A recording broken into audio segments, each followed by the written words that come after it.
हाय दोस्तों, मैं सुमित कुमार सिंह हिंदी के बहुत ही इम्पोर्टेंट टॉपिक को लेकर मैं आज आया हूँ।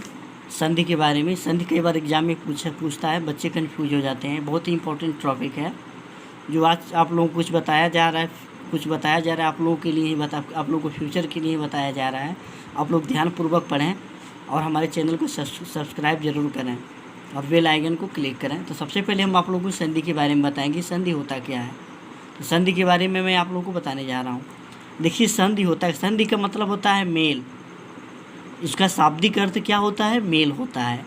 तो इसके कहने का तात्पर्य है कि दो निकटवर्ती के परस्पर मेल से जो विकार या परिवर्तन होता है उसी संधि कहते हैं।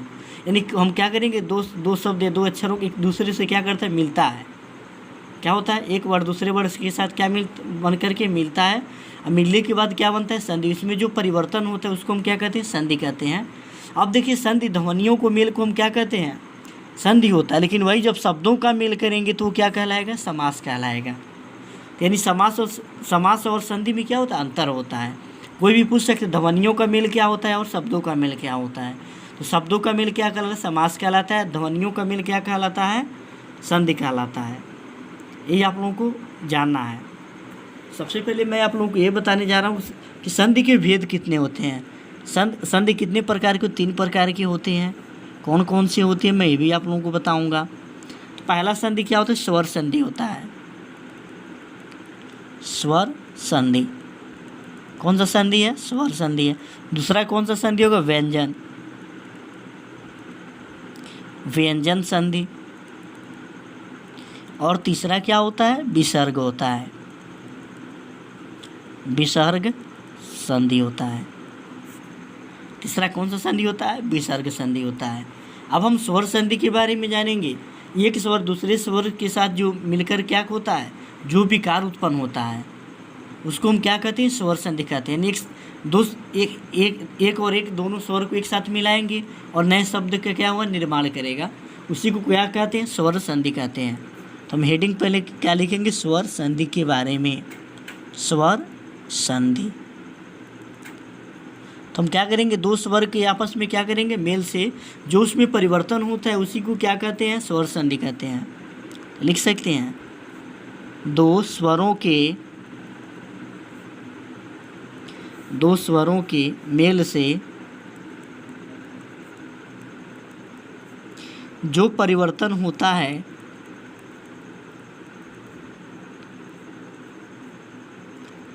परिवर्तन होता है उसे स्वर संधि कहते हैं। स्वर संधि कहते हैं।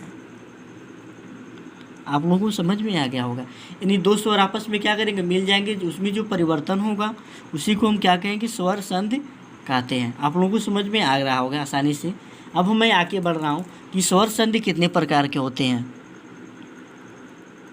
स्वर संधि के प्रकार। ये स्वर संधि कितने प्रकार के होते हैं मैं आप लोगों को बताने जा रहा हूँ। ये जो स्वर संधि होता है 5 प्रकार का होता है। अब 5 प्रकार में कौन कौन से आते हैं? सबसे पहले दीर्घ संधि होता है। दीर्घ संधि। और दूसरा क्या होता है? गुण संधि। तीसरा क्या होता है? वृद्धि संधि।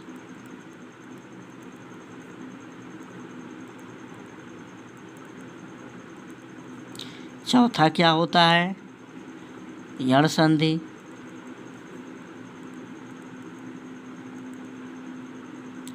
पांचवा क्या होता है? अयादि संधि। अयादि संधि। ये 5 प्रकार की संधि होते हैं। कौन कौन से होते हैं? स्वर संधि में क्या होते हैं? दीर्घ संधि, गुण संधि, वृद्धि संधि, यण संधि और आयादि संधि होते हैं। तो सबसे पहले हम आप लोगों को किसके बारे में बताऊंगा? दीर्घ संधि के बारे में। ये दीर्घ संधि होता क्या है? दीर्घ संधि देखिए, बहुत इंपॉर्टेंट दीर्घ संधि, बहुत ढेर सारे एग्जाम्पल इसमें आते हैं। तो हम दीर्घ संधि के बारे में मैं डिस्कस करने जा रहा हूँ। तो दीर्घ संधि होता क्या है? क्या होता है, जब क्या होता है, एक स्वर दूसरे स्वर के साथ क्या करेगा, मिल करके और अपना रूप को क्या करेगा, दीर्घ यानी बड़ा बना लेगा, दीर्घ हो जाता है। यानी मात्रा जो भी आएगा, आ का आएगा, बड़ी ई का आएगा और बड़ा ऊ का आता है। इसी प्रकार की उस संधि को हम क्या कहते हैं, स्वर संधि कहते हैं।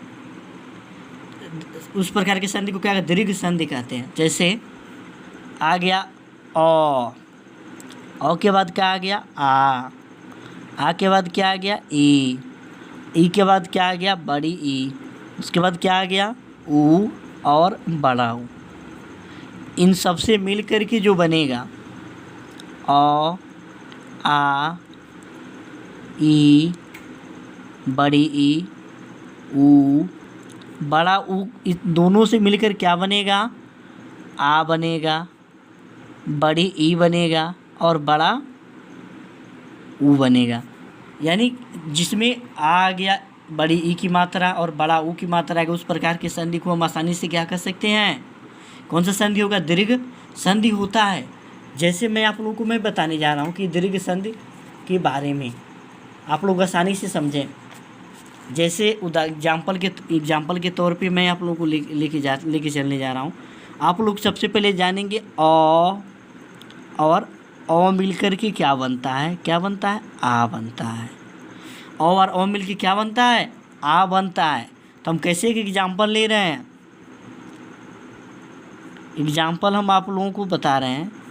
सबसे पहले हम क्या ले लेंगे, कल्प प्लस अंत। तो कल्प प्लस अंत मिलके क्या बन जाएगा, कल्पांत। आ की मात्रा में उसको चेंज कर देते हैं, क्या आ गया, कल्पांत। समझ में आ रहा है। फिर दूसरा एग्जाम्पल ले सकते हैं, दिवस प्लस अंत, क्या हो जाएगा, दिवस प्लस अंत। इसको हम क्या कहेंगे, दिवसांत। क्या कहेंगे, दिवसांत। यानी आ की मात्राओं में हम क्या करेंगे, उसको चेंज कर देंगे। जैसे अब देखो आगे भी हम लेके चल रहे हैं, नेक्स्ट एग्जाम्पल हम लेके चल रहे हैं। इसी में देखिए, परम प्लस अर्थ। ये जो परम प्लस अर्थ का क्या हो जाएगा, परमार्थ। क्या हो जाएगा, परमार्थ। ये सब किसके मात्रा है, अ से मिलकर बनने वाले हैं।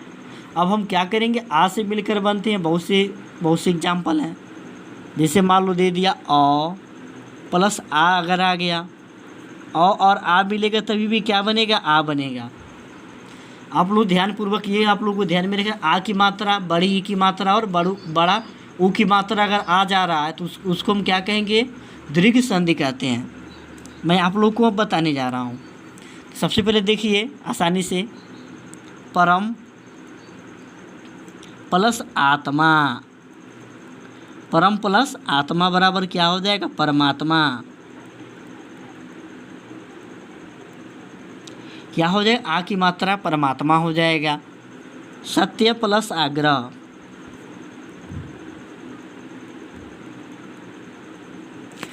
सत्य प्लस आग्रह क्या हो जाएगा, सत्याग्रह हो जाएगा। इस तरह से हम आसानी से हम क्या कर सकते हैं, निकाल सकते हैं। सत्य प्लस आग्रह बराबर क्या हो जाएगा, सत्याग्रह आ जाएगा। फिर रत्न प्लस आकर क्या हो जाएगा, रत्नाकर।